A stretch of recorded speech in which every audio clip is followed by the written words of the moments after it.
Hey folks, this is Mark with OrientWatchUSA.com, and I got an Orient Star here. This is the black version of the camera model. I'm sure you've watched the other the YouTube videos when it comes to the camera model, but this particular model is something that I wore for around a year because I just thought the details, the size, everything about this watch on the wrist really made sense to me. And hopefully after this video this will be a little better, your understanding will be a little better. Oh, let me just correct the bezel over to 0. Okay, there's a good reason why this is called the camera model, and I'm going to go through every single little detail that kind of gets you, that Orient used to make this model very much like a camera. So let me go ahead and take it off. Out of all the Orient stars in Japan, this is the best seller by quite a lot, but I think it's got more to do with the uniqueness of the design than more than anything else. Take a look at the buckle. It has the Orient Star logo on it. Now, Orient Star is affiliated with Orient. It's the same thing. All they've done is just change the classifications, meaning the Orient Star models are considered more, the word is more sporty, okay? So this is what we got here. We got a fold-away clasp. To close it again, just go ahead and refold it until it clicks. Take a look at this gorgeous band. You know, it's hard to describe, but once you take a look at it, it makes a lot of sense. Okay? Let's take a look at the side of this beautiful case. Now, this is a 100-meter case. It does have an exhibition case back, which I'm going to show you in a second. The glass is somewhat domed, as you can see, which that gives that very nice camera feel, that lens kind of look. All right.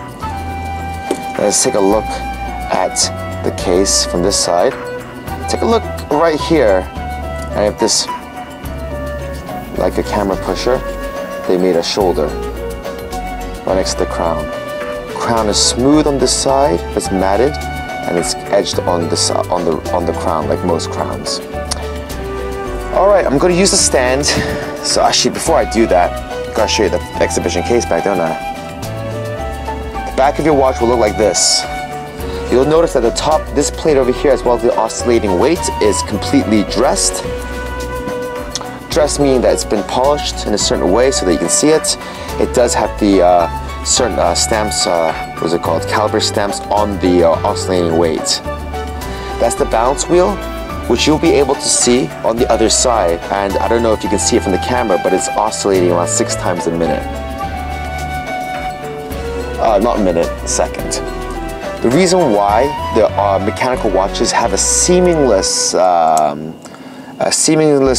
smooth second hand is because it's actually pivoting in a fraction of a second, 6 fractions, 1/6 of a second in our watches. And that's why it has the appearance of an absolutely smooth what's it called, motion. So, Chris, is that a nice, is that a good pose? Okay.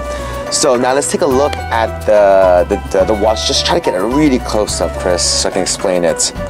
So right now you see several holes on the dial. That's probably the first thing that you're going to notice.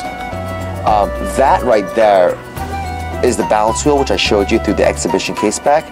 The thing with the ruby right there, that's the kind of, think of it like the suspension for it. So if there's any sort of shock on the watch, that is what absorbs it. You also see a hole right here. I'm going to show you how cool that is once we get to the part where we're actually showing you how the crown works and how to change time. You can actually see the step working, which is very nice. The second hand is located right here by the 6 o'clock sub-dial. And also, we have a power reserve indicator over here. Now, when I showed you the back part of the watch, okay, I'm going to use a different watch just so that's easier to show. Okay, why don't we do this, Chris? Just take this off. You notice over here, I don't know if you can see this very clearly, but there's this little semi-elliptical thing right here. And as you move, it rotates. It just naturally pivots because it's a semi-elliptical shape and it's working off a center pivot. When that turns, you're winding the spring.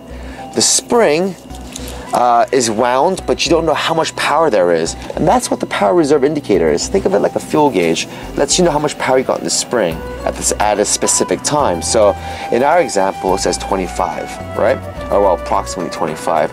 I know for 25 hours, if I left that watch absolutely still, it will run for 25 hours. And when I look at it, it's going to be approximately at 0 because all the power's been consumed. I'm the power source. I gotta wear it. But when I wear it, it's going to go towards 40 because I'm powering it up just like pumping gas. All right, well, if you need to know more about mechanical watches, power reserve indicators, take a look at our product page on the bottom right side. You'll see what's a mechanical watch. It takes you through a flash animation so that you really get the technology. So now that we understand what how everything works, let me go ahead and talk about the camera elements now. On the dial itself, you'll see shutter lines on it. I don't know if you can see on the camera, but there's definitely shutter markers on it. It also has these, the way the bezel's been put on, the way the markings have been put on, it looks like an exposure wheel, an aperture wheel. I'm not exactly sure what the correct term for is, but I'm sure you understand what I mean, especially if you're one of those camera people. So let's go ahead and take a look at the side of this watch, and no, this side would be a little better. I want you to see the edge markings on the bezel too. It does support the camera look also. Okay, and I also mentioned to you that this button over here and this right here is supposed to look like a button for a camera.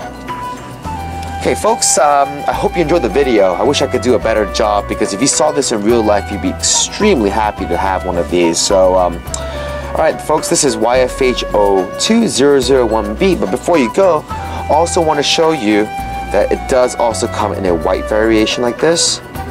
So this is what I always say, even though the contrast between white and black is better, if you're gonna give this as a gift for someone who is of a certain age or a little past a certain age, you should get the white one because it's easier to read.